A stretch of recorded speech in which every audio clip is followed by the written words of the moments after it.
Good morning, everyone. My name is Jenny Simonson from Nordic Plus. If you all turn your head to your right, behind you, you see the beautiful logo, and you see the pavilion over there. That's where we're from. I hope you are all awake because I want this to be an interactive session. That means we're going to have an introduction from our panelists. We're going to have some questions for them, but I do want you to involve because this is not just about us, it's also about your perception about this. We're going to talk about automation from pilots to practical deployments. How many of your countries has automated or autonomy pilot projects going on right now? Raise your hand. Right? Yes? Good. Yeah. Yeah, it's okay. You can raise your hand. Good. And that means how many has already deployed a large fleet of automated vehicles in their country on the road or on-site or off-site? Hands up. No, you haven't. So that was wrong hand. Okay, this is what we're basically going to talk about. From piloting to deployment, what is needed? We all know there are a lot of piloting, but is there enough financing? Where is the regulation? Where is all the rules and the cooperation in order to have this done? So this is a little bit about the background on the session. And in the Nordics and the Baltic region, we're very strong in track record in this piloting, as I said.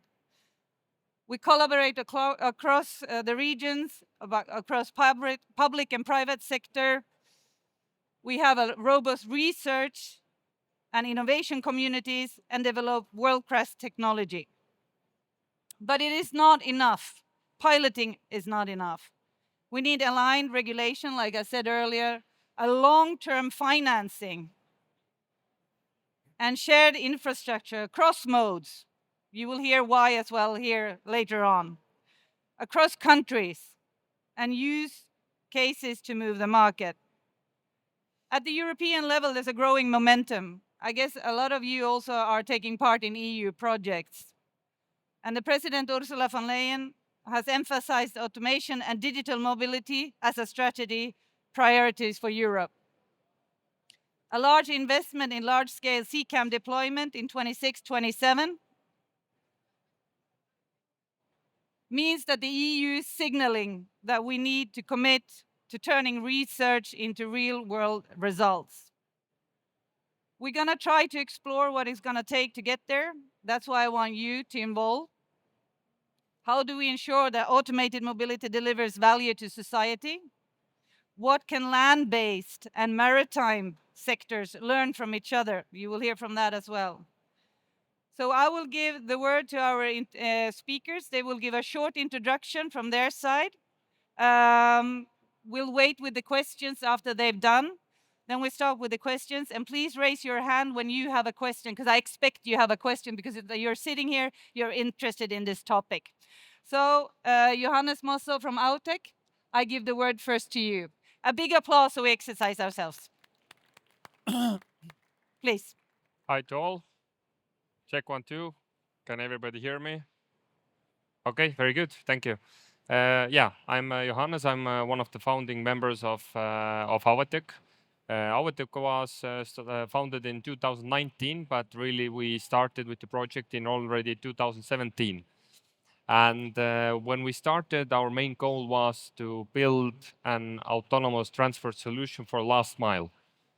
At the moment, we have arrived in a point that our markets are in the US, in Middle East and Europe, and our biggest market is in Japan. So if asking about how many fleets of vehicles, so in Japan we have about 20 vehicles operating all over Japan and about 3 vehicles per operation sites.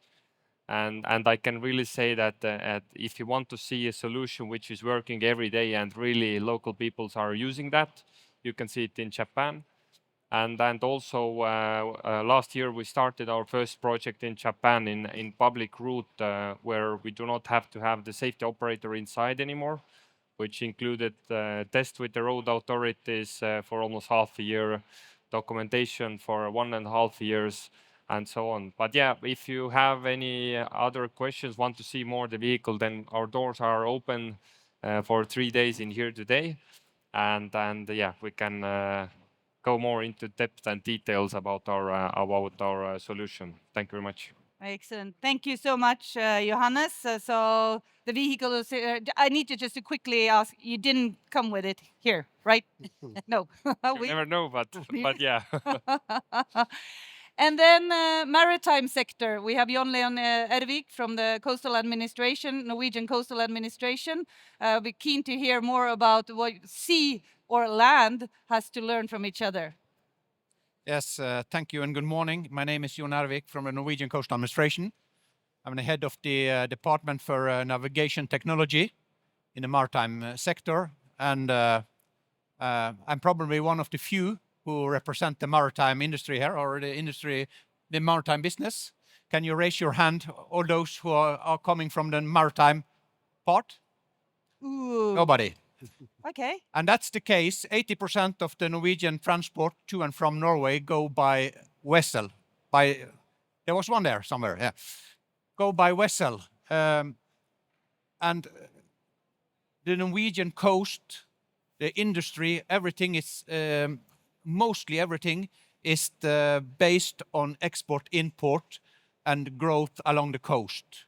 So is there anybody who like Norwegian salmon, for instance? Yeah. Do you like it if it's in oil? No. Ooh. So if we have a larger pollution, if we fail, that business will be out of business. So I believe that if we don't have, if something happened with the maritime industry, the rest of the country will suffer under that. And keep in mind, if we have an accident at sea, the human lives with that for decades. How many have seen Leonardo DiCaprio crying on Titanic? Yeah. How many of you have cried about the car crash? No. So we live with accident at sea for a very long time.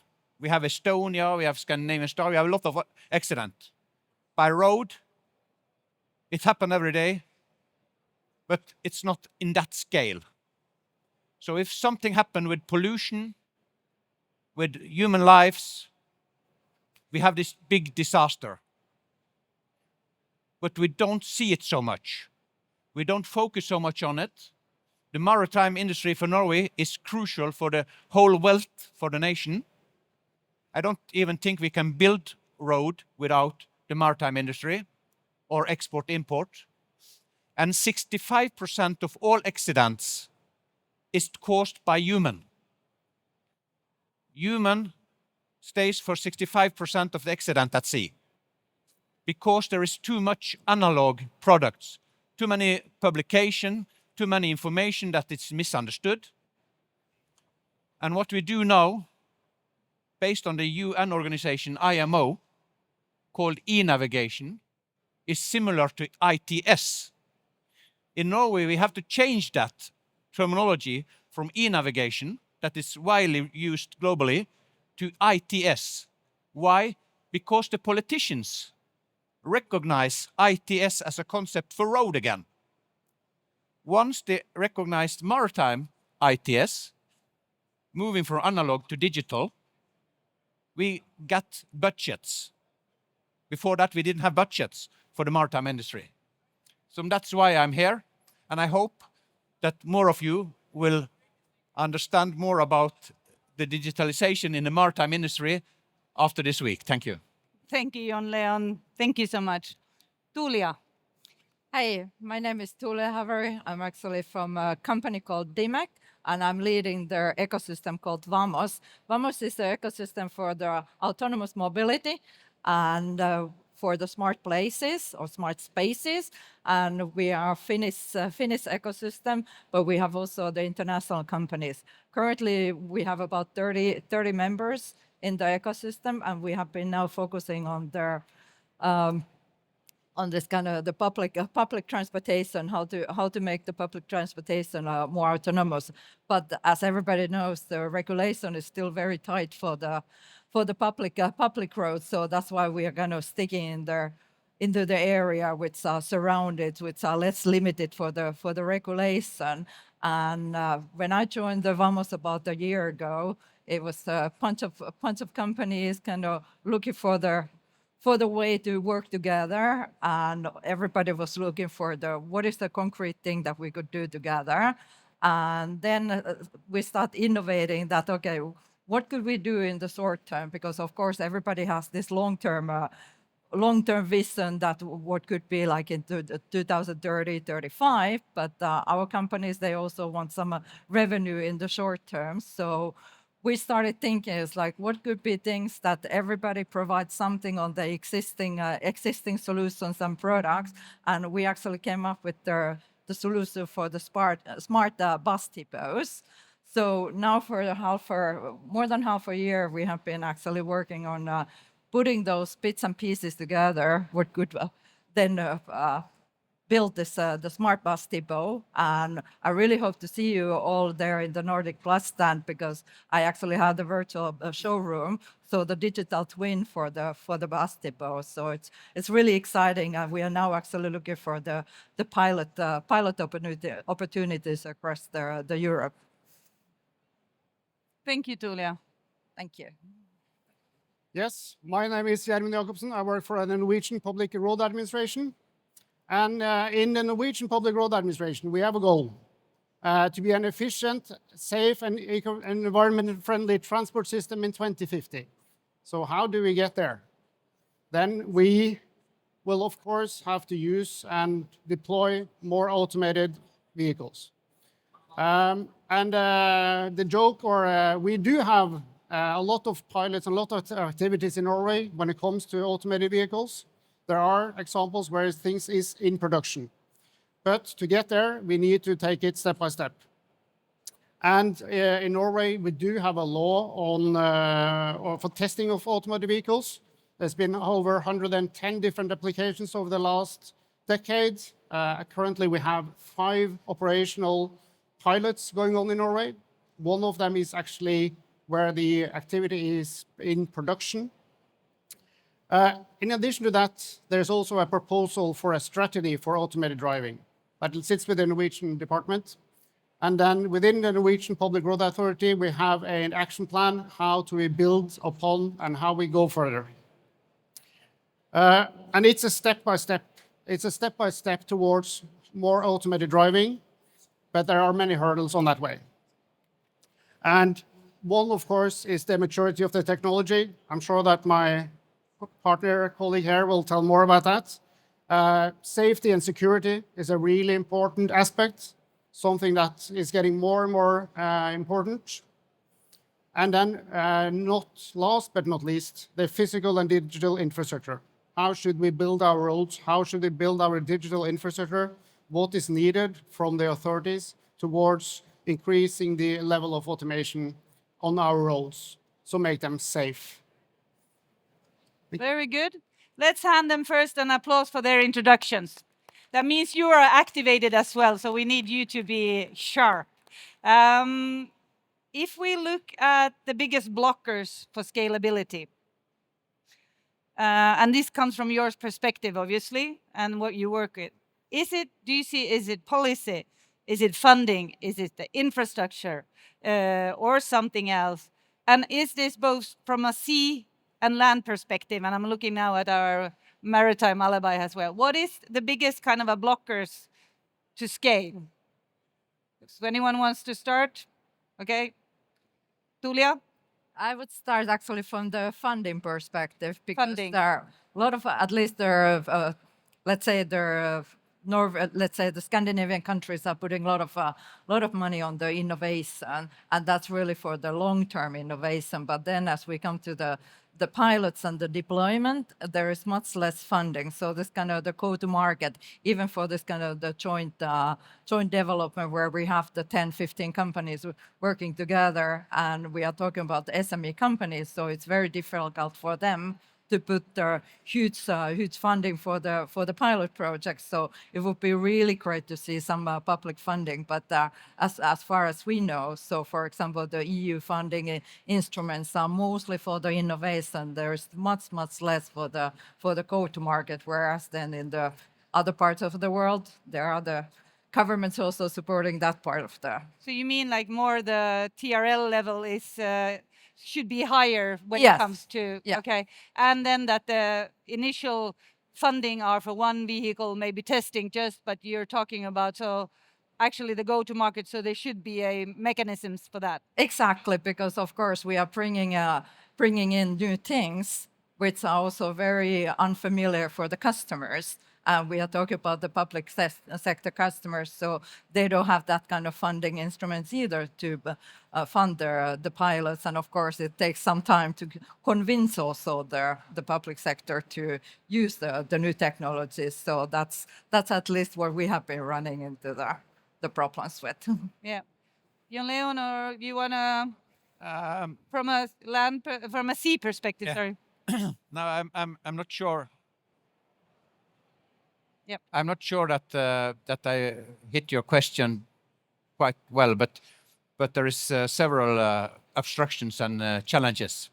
For instance, you have the multimodal. I mentioned 80% come by vessel, sea. and this multimodality efficiency.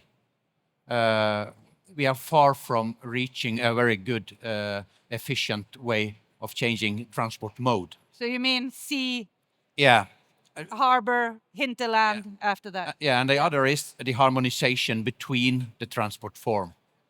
If you want to go transport goods and people smoothly, you have to be harmonized, not only in the Nordic countries that we are working on very much, but also in European and global aspect. You have to be harmonized. Otherwise, it will be obstructions. And the next then is trust. We have to trust business rules, companies, ports between each other, and so on, so it can go smoothly. And that's probably the largest challenge, to move from a lot of nice projects into a real Life. solution that works for everybody. Thank you. But harmonizing, are you talking about harmonizing of standards, communication, data? Because then that means basically everything. Yeah, it's of course product specification, down to product specifications, data that is harmonized, so we actually have the same language data, and also the infrastructure, technical infrastructure, and the coordination between all the actors that is involved.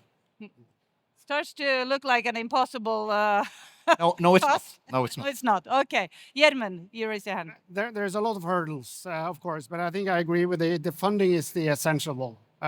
The technology is there. The technology is ready. There's cooperation is there. There needs more cooperation, more harmonizing. But the last factor is the funding. We see this with the ones that actually are the furthest away. Use Waymo as an example. Waymo has been spending $3 to $5 billion per year for the last 4 or 5 years at least. They started in 2009. There's a lot of money. EU is now investing €500 million. There's nothing.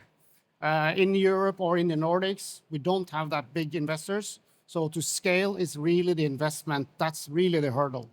Once we have that, then of course we can get there. But the funding is really the problem. We have pilots, we have things going on in Norway where we see that it's actually beneficial and it works. But to get to that next step, to get to the vehicles, you're talking about hundreds of millions of euros, and that's funding that no one is willing to do at the moment. There's a lot of uncertainties, of course, and that's, of course, regulation is one of those. If you're an investor, if there's uncertainties in regulation, you will, of course, be uncertain before you invest. You see that in the States as well now. Investors, they are pulling back a little bit. Aurora, they took out the safety driver 3 weeks ago. Now it's back because PACCAR said, we want it back. So there's, of course, the investors have a huge thing to say when it comes to the money that they want to invest in it, because there's a lot of money on stake if something goes wrong. I think that's really important. That's an excellent question then to you, Johannes. Because you have the vehicle, you said you had 20 vehicles in Japan. So what's the situation from your perspective when you hear when they say that the blockers are?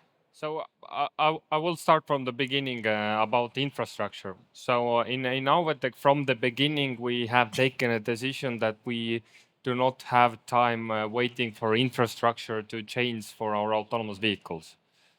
So there is a good example also. So we know that we do not ourselves compare with Waymo. We are seeing ourselves in a different sector of vehicle, but still, if I have been talking with some head of development departments guys in Waymo, they have said that yeah, in US we are doing quite good. Our vehicles are operating nicely. There are some problems, but still there is an everyday operation. But we do not want to come to Europe because your roads are tight, your traffic is crazy, and it's not just feasible, and the technology is not ready. So in that sense, we in our vehicles, this is why our vehicle is also so small. Thinking about Europe is that we can fit in more places. We are light, which means that if we have any problem, we can make an emergency stop and just stop in about 3 meters, and we can, in that sense, get the safety of the operation. Other thing about funding, funding is also, I will bring today a lot of examples about Japan because I really like what is going on in there. It's true, it's not so easy to get the same amount of funding, for example, again as Waymo, but in Japan, the government, they did a very nice long-term strategy which started already in 2020. And the main goal for them was that and this came out from the prime minister, that for the year 2026, we'll have 50 areas covered by autonomous transport. And in that sense, they're meaning small cities and suburban areas. And they have given a very direct goal and also a very good funding in that sense. So we do not have to find for Japanese projects some extra funding outside. They have a quite good funding for the project. They have a very certain strategy for that, and I think at the moment for last mile autonomous shuttles, it's one of the best use cases in there. And with the legislation, I think I have been telling the same thing almost 5 or 6 years. For us, because every country, every area has a different legislation for autonomous vehicle, means that this is one of the things why we also have to build our own vehicles fully ground up by ourselves, and also the software, because we have to change it very quickly if there is some changes in the legislation, and we have to be prepared for every market where we're going. And this is the same in Europe. I think one of the best places for autonomous vehicles at the moment to start the project is in Finland, for example, in Estonia, in Baltic states overall, I think, which have got a best preparedness to do and projects in there. And I think in the worst ways, I have to be honest, it's Germany at the moment in Europe, which is the most difficult country to have a project at the moment. And this changed about a year ago. They came out with autonomous vehicle legislation, and now it's almost impossible for applying the projects in there. So we're still, focusing on the US and Japan and other countries in Europe and Middle East. Okay. Now it's a golden opportunity to raise your hand and say, I disagree, I agree, or I have an objection, or I have a comment. So yes, first one here. That's perfect. If I give you the microphone, you can state your name and where you're from and the question. And if you want to ask one of the panelists or to all. Okay, perfect. Hi, I'm Martin Clark. I'm at Pantaya, and we're leading a European Commission project called CCAM ERAS, which is looking at the more socioeconomic effects of the move to CCAM, particularly looking on Bring it closer. Yeah. employment and skills. One thing I haven't heard is something to do with the workforce. Do you think there are kind of sufficient levels of skills to take these pilots from small scale to upscaled to larger projects? I mean, is there kind of any gaps here at all in terms of mismatches in the workforce? Thank you. So meaning that the workforce has a better, John Leon talked about it. He briefly touched upon it, right? Yeah, briefly, I'm curious to get the other panelists' opinions Yeah, on this as well. Say a few words. Yeah, Tulia. Yeah, so for example, our bus depot, the solution is actually because we understand that there is actually quite a lot of shortage of the bus drivers, and there is also the labor unions regulating what the bus drivers can do. So in our solution, for example, we are putting the bus to drive in the depot area autonomously, so the bus driver doesn't need to use the time for that one, or the charging happens automatically, so there is no, because at least some countries has the regulation, the bus driver cannot touch the charges. So we're actually trying to ease up the bus driver's job and making it easy for the bus companies.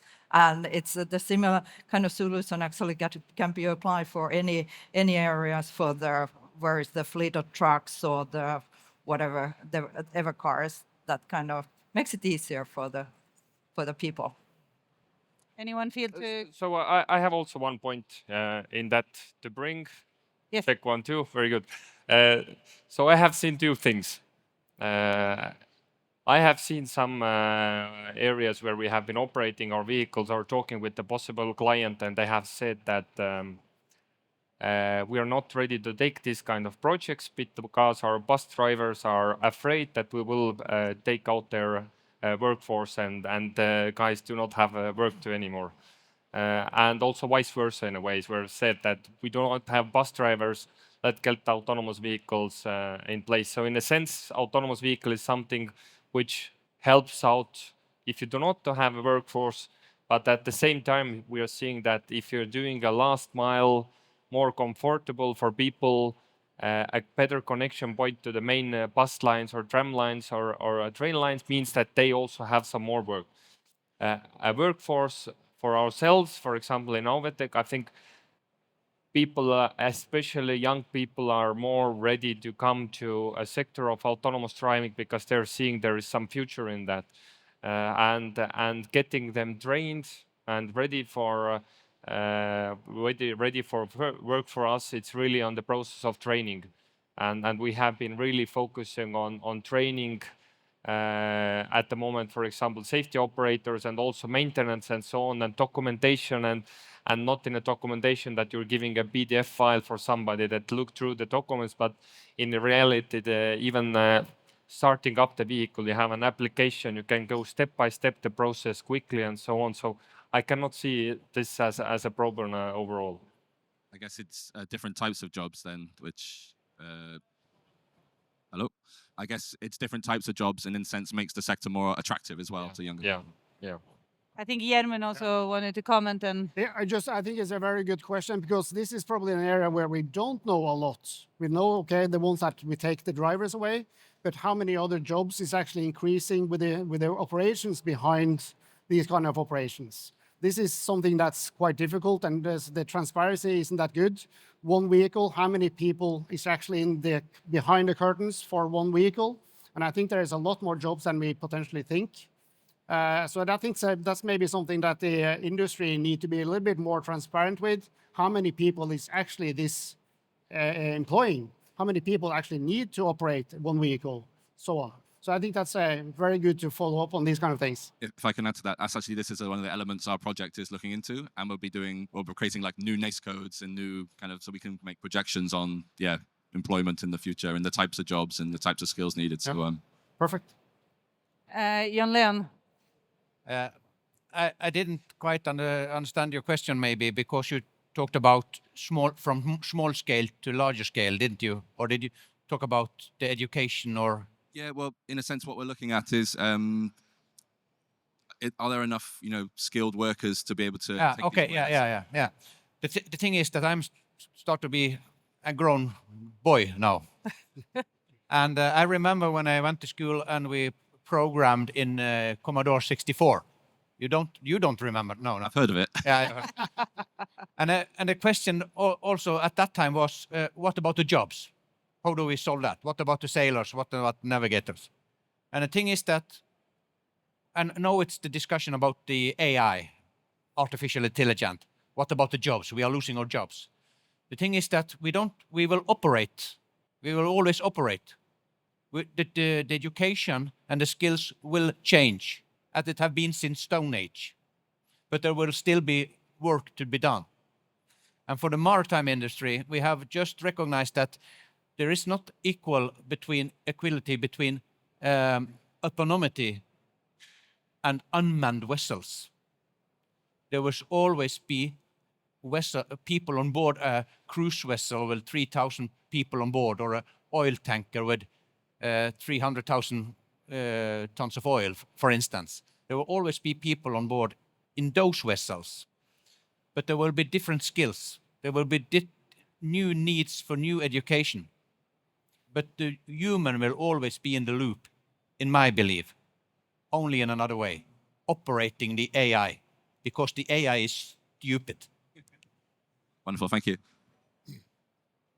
Thank you, Martin. And you will also talk about the Sea Cameras project if you want at the Nordic Pavilion. We are actually inviting everybody to the Nordic Plus Pavilion to talk about whatever you have on your heart, because we like to cooperate, as you probably have understood. There was a gentleman here wanting to have a question. I'm not stepping down, so you need to. So, yeah.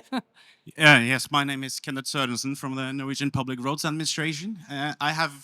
It might be a bit of a provocative question, but it seems like the piloting has, especially on the automated driving side, has created its own ecosystem where are there enough incentive to push the boundaries of what these vehicles are capable to do? Or are we, because I might have a sense that we are doing the same pilots over and over again. And how can we push this to move faster, like in cooperation with the public bodies and also the private sector? Anyone? Jan Leon first. Yes, I came from the regulator, the maritime industry, the regulator. And all the accidents or all the regulations is based on human failure. From Titanic, I mentioned, up to today. Everything, the regulations is based on what we learn from an accident. And the thing is that when we see something that is not done by a human, we start to say in the maritime industry that it have to be on the same level as the human. But keep in mind the human make 64%, 65% of all errors at sea. That's human failure. And if you go to the road, how many times have you do like this? And the system can't do that. They have to. The system is waterproof. It works. But in my view, we may probably change our human attitude to actually change the rules in a way that the human have to behave another way, if you understand. We have to change it upside down. Not only making rules or regulations that is based on human error. Maybe we should turn it upside down. It's controversial, but if we do that, it might be that we're moving one step further. How many times do we chase the Tesla who is doing something, cause an accident? Hey, what did we say? How many times do we do that if a human do the same? So if we should move, maybe the key is to see it upside down. Thank you. I have another thing for that. Really, when we have been looking at this, the autonomous vehicles in the closed spaces, so where we have realized that, for example, operating them without the human, you can save actually in space. So the land area is expensive, so the areas can be smaller when you pack the vehicles in the much tighter. And then also the other thing is for these damages. Those are huge problems, for example, in the different kind of depots and the logistics centers. The drivers are damaging the cars, and that's cost money.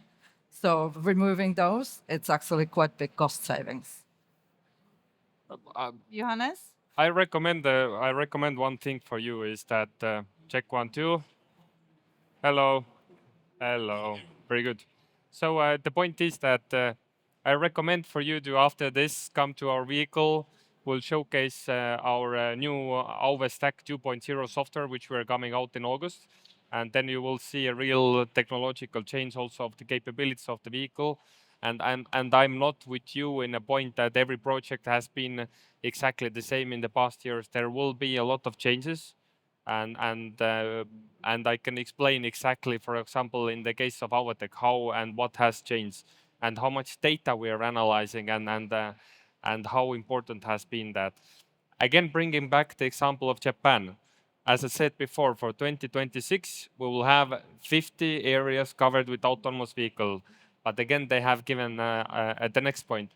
If you are showcasing in 2026 a full level 4 autonomous vehicle without safety operator in many different areas, then we'll fund the next 5 or 6 years to scale this from 50 project to almost 10,000 vehicles in Japan, which means that they are really pushing us to get to this full level 4 for year 2026.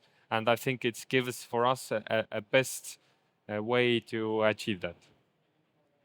Good, thank you. Oh, sorry, yes. I totally agree with you. That was sort of what I was hinting at, that are we pushing the industry enough to actually improve fast enough?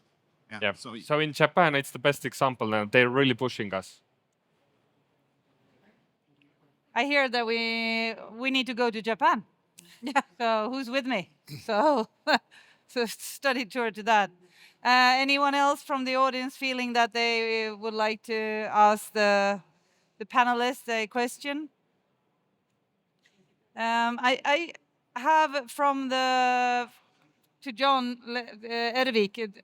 What can the road side learn more from automation at sea? Because there are some projects in Norway where you have a remote control operating center, also touching input about the workforce. The captain is not out of the ship, but it's still operating remotely. There are vessels going automatically from one side to the other side. What can land-based learn more from the sea side? I don't know. Good. No, but That's a good starting point, yeah, because that's excellent. I don't know, because there is probably not enough cooperation, and that's why also we are a member of ITS, because we want to actually learn from road. But I suppose there is, when it come back to the regulations, we have decided to try to look at the new regulation on another way. As I mentioned, not be afraid to set up a regulation that will give the opportunity for the industry to actually introduce a new system, instead of saying it have to be at least as safe as a human. So I think if the road industry could learn a little bit there, because I have a Tesla myself, and every time I use my autopilot, it's not an autopilot, it's just keep me on the road, and I look at the screen, I've been arrested. But if I turn it off and look at the screen, driving like this, I'm not arrested. So maybe the regulation should be opposite. Maybe the regulation should trust the technology instead of the driver. Thank you. Okay. Does the regulator want to comment that from the roadside, or shall we leave it there? I think that's a very good it's a very good area or an example where we need to explore more. And one of the biggest challenges is to really understand what is safe and what works and what does not work. How do we as human drivers actually behave when we have a higher level of automation? And that's really this scary, but also the good thing. So when we have hands-off level 2 plus 3, okay, we have technology that will help us. But then how do we act when we suddenly have to then take over control and so on? So there's a lot of these interaction when it comes to the vehicle, comes to us as drivers. I think it's really important. The level 4, when we take out the driver, that's another story, and so on. But the real value, and that's maybe the serious part of it, is that the value for us as road authorities and for traffic safety is for the technology that is in the car that all of you drive. That's the really important. That's will the highest amount of value. And that's why I think it's really important that we look at that. And then, of course, also that's pushed by the technology development that you do on level 4. Okay. Tulia, when building a ecosystem like you have, Vamos, what is the most challenging part of building that, and how do you solve it, of having so many different stakeholders in your ecosystem? Or is there a challenge at all? There is a plenty of challenges, but as I was saying in the beginning, so we have there 30 plus companies working together. Of course, it started as the networking, but they also try to find their business opportunities. So there's like one-on-one business opportunities, but really getting there, this kind of the bigger group to actually find the solution where they could all put all their solutions and products and integrate that. So that's quite a challenge because it requires a lot of cooperation, but also requires different kind of business models. So what happens when we actually have the solution ready? Who's going to be selling that? And who's going to be responsible for it. So there is a lot of actually things that we need to solve in the hopefully coming years. Excellent, thank you. Johannes, a final question to you as well. How do you build, you talked about trust a little bit earlier as well, but how do you build trust with the regulators and the public when you're doing your test in real environment? I think the main thing when doing, I will again bring examples from Japan. So in there, I guess you were going to say that. yeah, with the regulator in there, the most important thing is honesty and openness. So in there, we have to be really honest about every incident, every preparation of the project, and also open of showcasing how our technology works. In some sense, we are training themselves also to understand how the technology works, and this gives them some more strength that they can really use this kind of technology. But for the public, the only thing is time for me. And I have seen that especially if a project have been longer than 1 year and you really an everyday transport solution for the people, then it changes as a regular transport use case for them. And it's really warm again going into this small Japanese cities where we have a lot of old people who previously walked or as an 85-year-old used their own personal vehicle to drive around the small city. And it's such a warm feeling when you can see that they are so happy of the vehicle coming in front of their house and picking themselves up and going to the supermarket and using it as an everyday transport. And if you're longer in there, you can see the same faces and their stories and the use cases. And in there also in the first half year, I remember in Sakai Baraki town, the first half year, the public asked like, why do we need this kind of project? We don't need, we have our cars, we can manage, we will crush them quite oftenly because we're very old, but we don't need, and after some point when they got used to that, they said that we need more vehicles, we need more routes. This is important for us, and it's really in such explosion of use cases in these small cities by them that it's nice to see that. Thank you. Our time is closing up. These 3 days, there will be a lot of sessions and special interest sessions about automation, how to move forward, what are the next CCAM large scale projects, what should we focus on. But what we hear from here is still talking about deployment. We are lacking funding. What we can say, at least from a Nordic perspective, we have good cooperation. We heard that from Tulia, from the ecosystem. We have good cooperation also with regulators and the private sector. not pointing you as a private sector, but private and regulatory sectors. So that's in place. There's a wish, there's a will, but we're lacking the funding. So how do we pull that if we want to compete and build jobs and have EU as being the front runner from automated car industry and also for the other industry parts? What do we do more? How do we generate that funding? I mean, it's nice that Alvotech is here, and we'd love them to stay in Europe. Japan is also nice, but we want them to be and grow here. So these are questions I want you to think about. Let's give our 4 panelists a big applause, and thank you for joining us for this session.